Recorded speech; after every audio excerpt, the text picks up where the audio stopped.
Hello and welcome to Dialogue.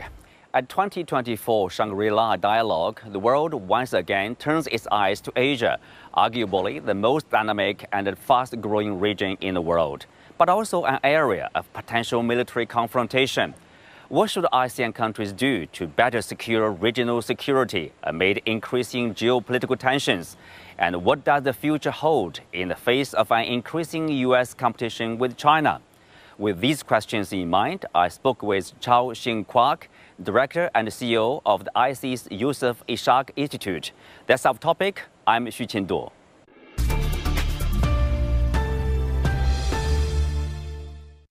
Welcome to Dialogue, Mr. Choi. Well, let's take a look at this South China Sea disputes. In recent couple of years, we are seeing this heating up of this tension between China and the Philippines. But before this Marcos administration, during this 6 years' time of President Duterte, and China and the Philippines, they managed pretty well about this dispute. So what happened now? It's up again. Thank you very much for having me on your program.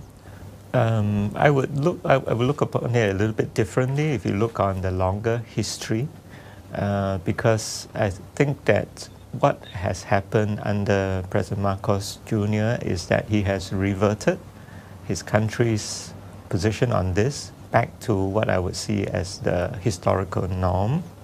And actually it is the President Duterte's 6 years period that is kind of a little bit out of the normal Filipino position. And I think that you're right that as far as the Filipino actual position is concerned, they have never really at all compromised on their claim. What is causing the problem now is the behavior, I think the conduct on the ground. I think conduct on the ground, there certainly is a possibility that this can be improved. The Marcos administration did some changes by bringing more publicity on the ground. I think this is what perhaps is showing up in terms of more headlines on this issue. On April the 3rd, the Philippines identified 4 more military bases the U.S. will have access to under an agreement. So what's your take on this role played by the U.S. or U.S.-Philippines relationship? In what way may affect this ongoing tensions between Manila and Beijing? Let me just backtrack, make one more point on the South China Sea issue. I think that like any other international law issue, when it comes to competing claims, there's certain behavior and certain conduct that would be actually prejudicial to claims, but actually much of what is happening on the ground now, it is probably not going to affect the international law case of either side. So in a way, the behavior on the ground now, there is room for compromise in my view, because when there is no impact on the strength of their claims under international law, then there's a way to try to actually not let things escalate too much and to keep it contained. So now on to your question about the U.S.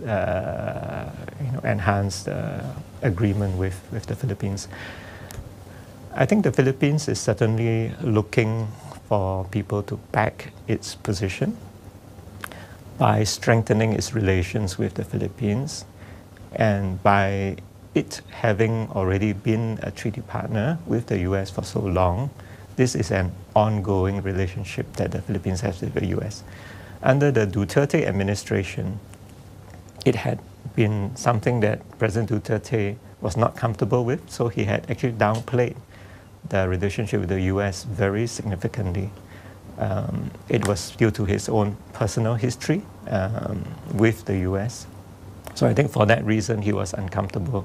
And indeed, during his 6 years, there was a little bit of a, I would say, a downplay and even actual substantive reduction in the relationship.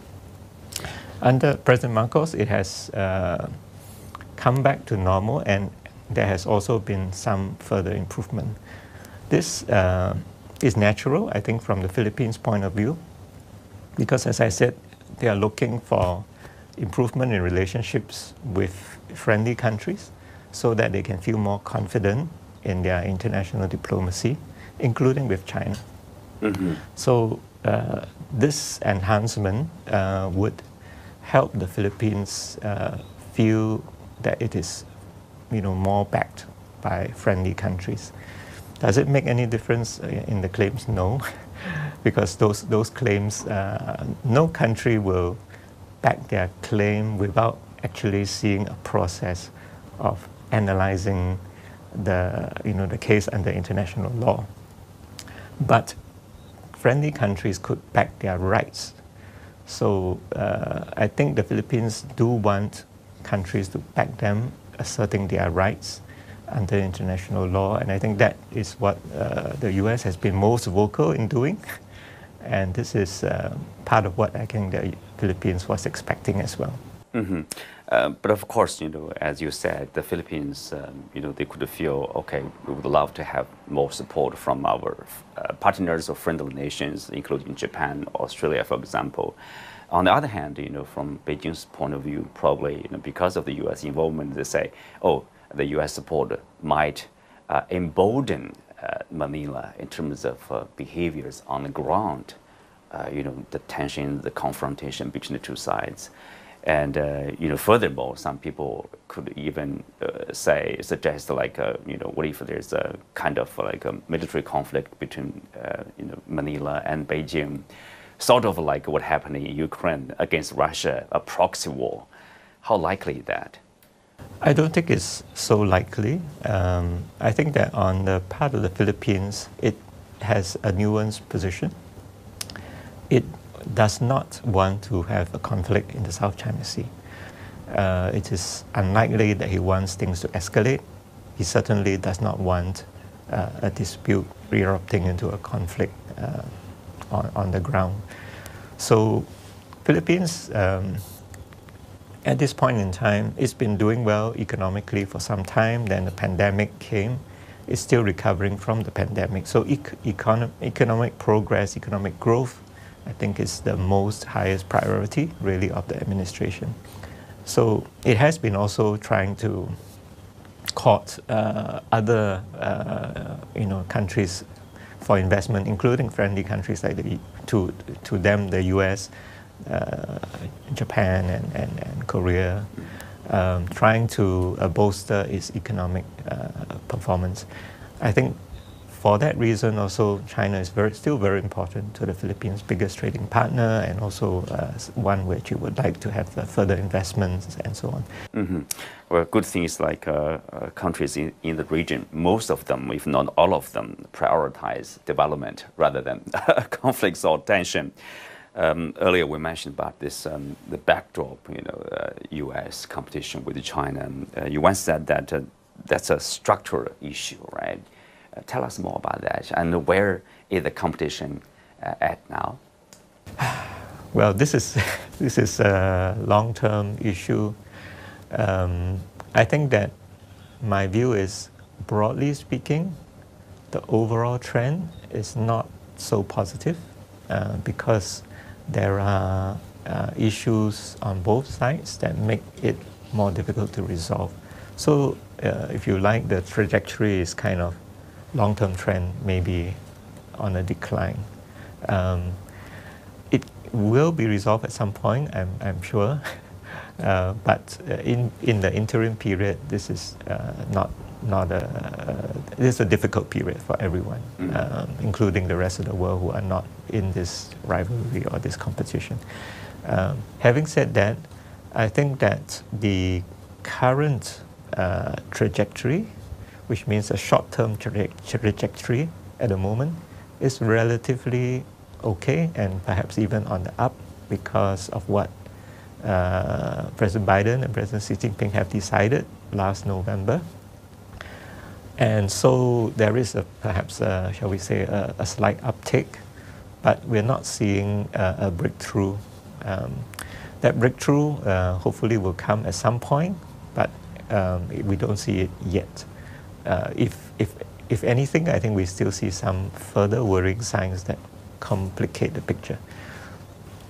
In this Shangri-La dialogue, the meeting between the two defense ministers from the US and China, it means the dialogue is continuing, and it will reduce the possibility of misunderstanding, and that's always positive, because I don't think either China or the US wants a conflict over anything where they may, in a sense, kind of be party to.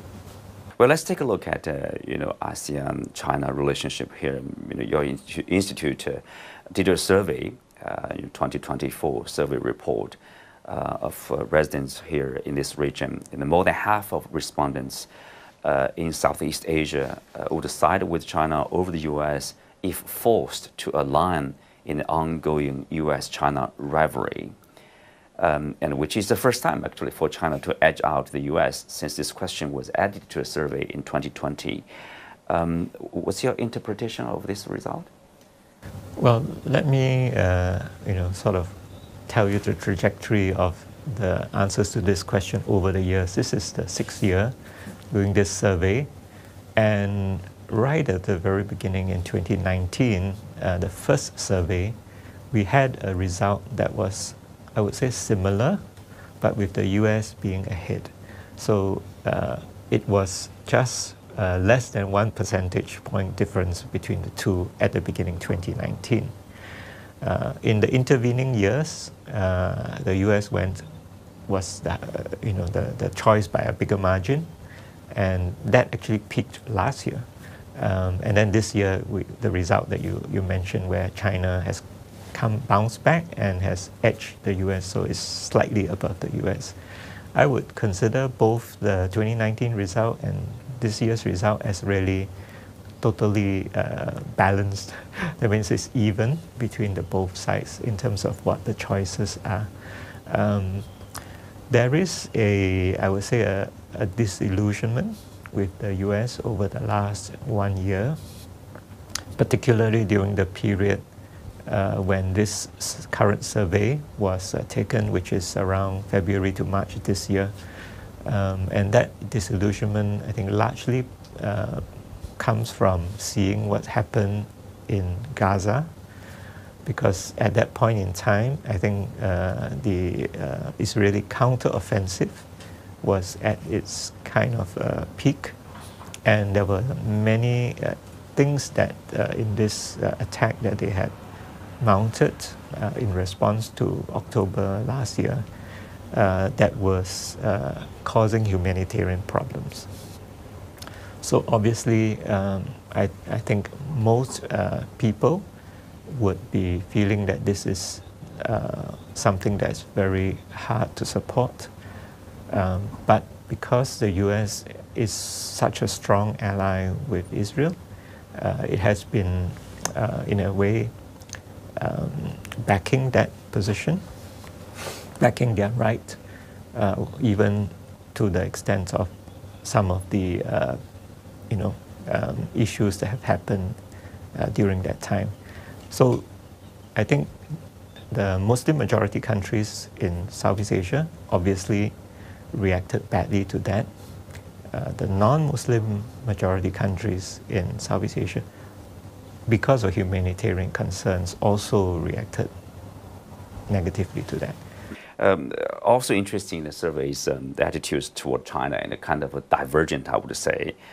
You say China was chosen as the most influential economic partner in the region by most respondents, and 59.9% of respondents picking it over the U.S. Malaysia, Indonesia, Laos have benefited mostly probably from China's BRI, have the most tendency to further lean towards China. On the other hand, you do see just over half of survey respondents said they fear China, might use its economic or military power against other countries in the region, while another 45.5% said they did not trust China. So what do these results tell us, and how should China do, probably, based on the results, to improve the relationship or increase the trust with with countries in this region? This is the kind of nuanced position that Southeast Asians have of China. I think there's very strong recognition that China is very influential, both economically as well as in a strategic relationship with this part of the world. That is undeniable, it's factual, and I think that the countries see it in their trade statistics, they see it in their tourism statistics and so on. And they also see it in the activity of Chinese diplomacy in the region. So it's undeniable that China is very influential. But there is a sense of guardedness. I wouldn't say they look at China as a threat. They look at China as something that causes some concern and some worry to them. And this is because they do not fully understand the Chinese system. They also do not understand some of the past behavior diplomatically that China had displayed towards certain other countries, maybe not necessarily to their own country, but to other countries. And they see from that there's a possibility, unless they have assurance, that the same thing could happen to them in the future if they are too dependent in that sense on China. So there is a sense of the region wanting to hedge by having other parties. So of course, for countries like the Philippines, having a stronger US presence is positive. For other countries that do not want to get drawn too much into China, US they will maintain good relations with both, and they also try and have third parties to come in, like Europe, Japan, and so on. So I think this is the way that Southeast Asians are thinking about the issues. In no way are they rejecting China's presence and also its activities, but they do have concern, and therefore they want more other parties in to provide a balance. Mm-hmm. Thank you, Mr. Choi. Thank you for speaking Welcome. with us. Welcome. Thank you. Thank you.